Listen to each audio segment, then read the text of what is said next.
Hello దోస్తులు, నమస్తే. అందరు ఎట్లున్నారు? మంచిగున్నారులే. ఇవాళ మన పసునూరి కిచెన్లా చపాతీ ఇంకా గోకరకాయ పచ్చికారం చేసి చూపిద్దామని వచ్చేసిన. ఇదేందబ్బా గోకరకాయ పచ్చికారం అని అంటున్నారు అనుకుంటున్నారా?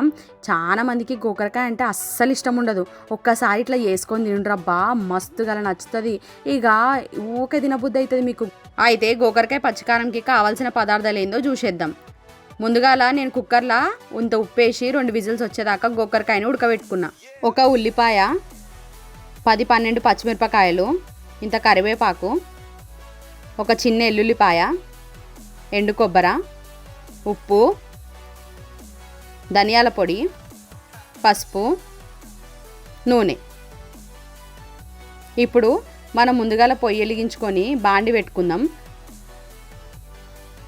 మంట చిన్నగా పెట్టుకొని బాండిలో కాస్త 3/4 కప్పు నూనె పోసేసుకుందాం. నూనె గింత పోస్తుంది అనుకునేరు, ఇది నూనె ఎక్కువ ఉంటేనే కూరకు రుచి. జరంత నూనె మంచిగా గాగినాక ఉల్లిపాయల ముక్కలు కాస్త వేసేసుకోవాలి.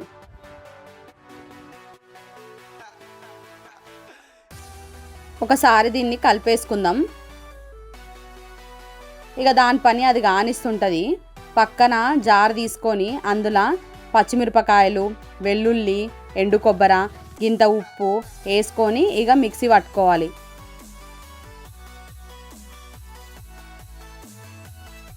మొత్తం మెత్తగా పేస్ట్ లెక్క పట్టుకోవాలి.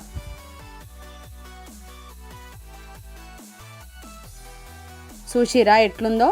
ఇంత మెత్తగా కావాలి.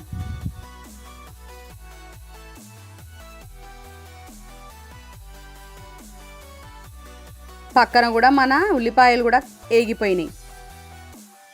ఇంత కరివేపాకు కూడా వేసేసుకుందాం. ఇప్పుడు ఇంత పసుపు వేసుకొని ఒకసారి కలిపేసుకోండి.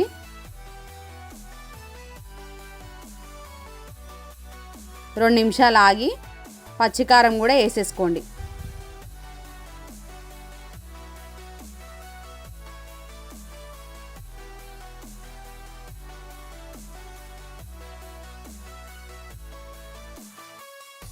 వేసుకున్నాక ఒకసారి బాగా కలపండి. ఈ పచ్చికారం నూనెలో మంచిగా వేగాల, పచ్చివాసన రాకుండా, పచ్చివాసన మొత్తం పోయేదాకా చిన్న మంట మీద బాగా వేగనియాలి. జార్లో నేను కొన్ని నీళ్ళు పోసుకొని అదే మొత్తం పోసేస్తున్నా. కొన్ని నీళ్ళు చాలు, లేదంటే మళ్ళీ మనకు నీళ్ళు అవుతుంది. నీళ్ళు కావద్దు. కూర మంచిగా గట్టిగా ఉంటేనే బాగుంటుంది.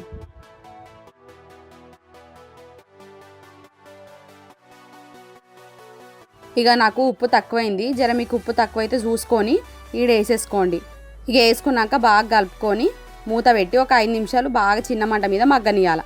5 నిమిషాలు అయినాక మూత తీసి చూస్తే మీకు ఇట్లా నూనె పైకి తేలుతుంటుంది.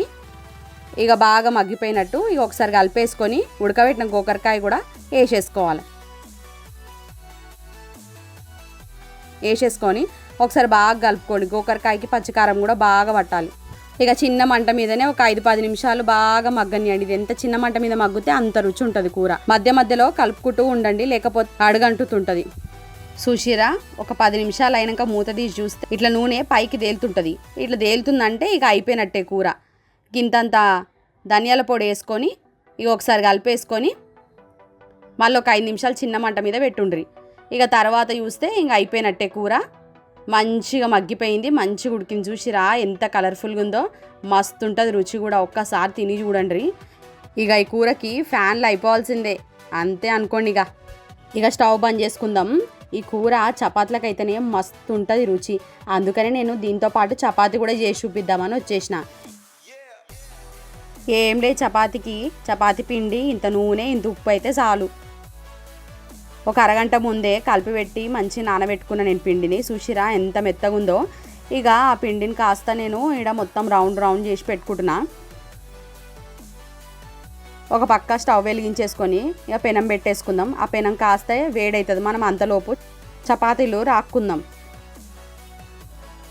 నేను చపాతీలు రాక్కుంటున్నా. అంతలోపు పెనం కూడా బాగా వేడెక్కింది. పెనం కూడా బాగా వేడి మీద ఉంటే చపాతీలు మంచిగా కాలుతాయి.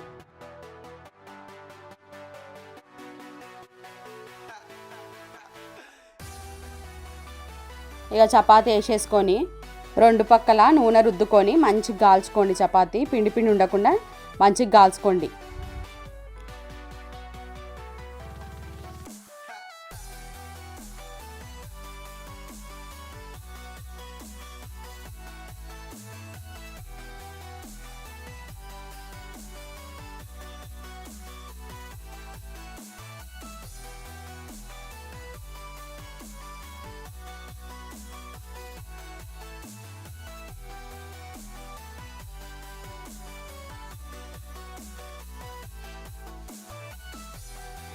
ఇక అంతే మన చపాతీ కూడా రెడీ అయిపోయినట్లే. చూసిరా గోకరకాయ కూడా ఎంత బాగుందో. ఇట్లా చేసుకొని తినుండ్రబ్బా, నా మాటిని మస్తు నచ్చుతుంది అందరికీ. గోకరకాయ చాలా మంచిది ఆరోగ్యానికి కూడా, పిల్లలకు కూడా పెట్టుండ్రి మంచిగా ఉంటుంది. ఇక నేను ఇక్కడ ప్లేట్లకి చపాతీ వేసేసుకొని ఇంత కూర కూడా వేసేసుకుంటున్నాను. ఒకసారి మీరందరూ కూడా ట్రై చేసి మీకు ఎట్లొచ్చిందో నా కమెంట్ బాక్స్లో కమెంట్ చేయండి. ఇక సబ్స్క్రైబ్ చేసుడు మర్చిపోకండి. అట్లనే నా వీడియో కనుక మీకు నచ్చినట్లయితే ఒక లైక్ కూడా చేయండి. సబ్స్క్రైబ్ బటన్ పక్కన గంట సింబల్ ఉంటుంది, ఆ గంట మీద కూడా ఒకసారి నొక్కుండ్రి. అప్పుడు నేను పెట్టే ఇట్లాంటి మంచి మంచి వీడియోలు కూడా మీరు చూసేయచ్చు. పెద్ద పెద్ద వీడియోలే కాకుండా ఇట్లా చిన్న చిన్న రెసిపీలు కూడా మీకు చూపిస్తా. సరేనా? ఇక పోయేస్తాం మళ్ళా.